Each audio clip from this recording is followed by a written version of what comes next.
देखते नूरानी खंजर जमीन पर आ गिरा। शिराज ने आगे बढ़कर खंजर उठा लिया। यह किसी आम हथियार जैसा नहीं था। इसका हिलाल जैसी तीखी धार थी और इसका हथा चमकते नूर से बना हुआ था। माहिरा मुस्कुराई। हमने पहला इम्तिहान पास कर लिया।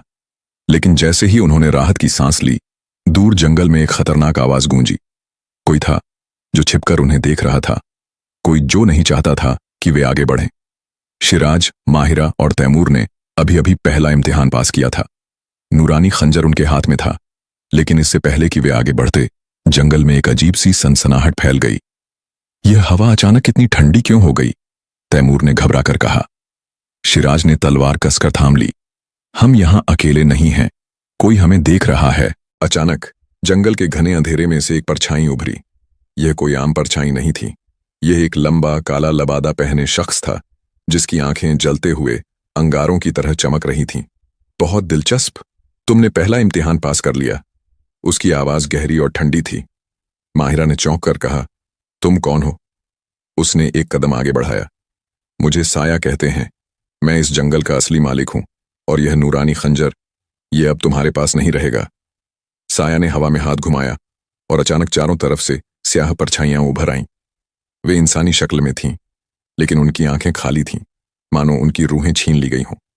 शिराज ने तलवार निकाल ली और गरज कर बोला, अगर तुम्हें यह खंजर चाहिए तो पहले हमें हराना होगा।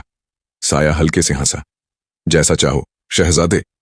एक परछाई तैमूर की तरफ झपटी, लेकिन तैमूर ने झुककर उसका वार बचा लिया और तुरंत खंजर निकालकर उस पर वार किया। जैसे ही खंजर परछाई को छूता, वह चीख मारकर जल गई। माहिरा ने देखा कि नूरानी खंजर की रोशनी ही इन परछाइयों को खत्म कर सकती थी। शिराज, खंजर का इस्तेमाल करो। शिराज ने तुरंत नूरानी खंजर से एक परछाई पर वार किया। उसकी हल्की सी छुअन से ही परछाई जलकर राख हो गई। तैमूर और माहिरा भी अपनी ताकत से लड़ाई में शामिल हो गए। साया अब गुस्से में आ गया था। उसने दोनों हाथ ऊपर उठाए और पूरा जंगल हिलने लगा। दरख्तों की शाखाएं उनके खिलाफ उठ खड़ी हुईं। जमीन से अजीब सी नालियां निकलने लगीं, जिनमें से जहरीली धुंध फैलने लगी। माहिरा ने घबराकर कहा, यह अब बहुत खतरनाक होता जा रहा है। शिराज ने ठंडी सांस ली।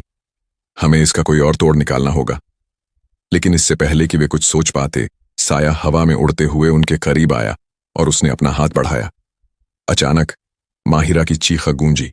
साया ने उसे अपने काले जादू से जकड़ लिया था। शिराज की आंखें गुस्से से जल उठीं।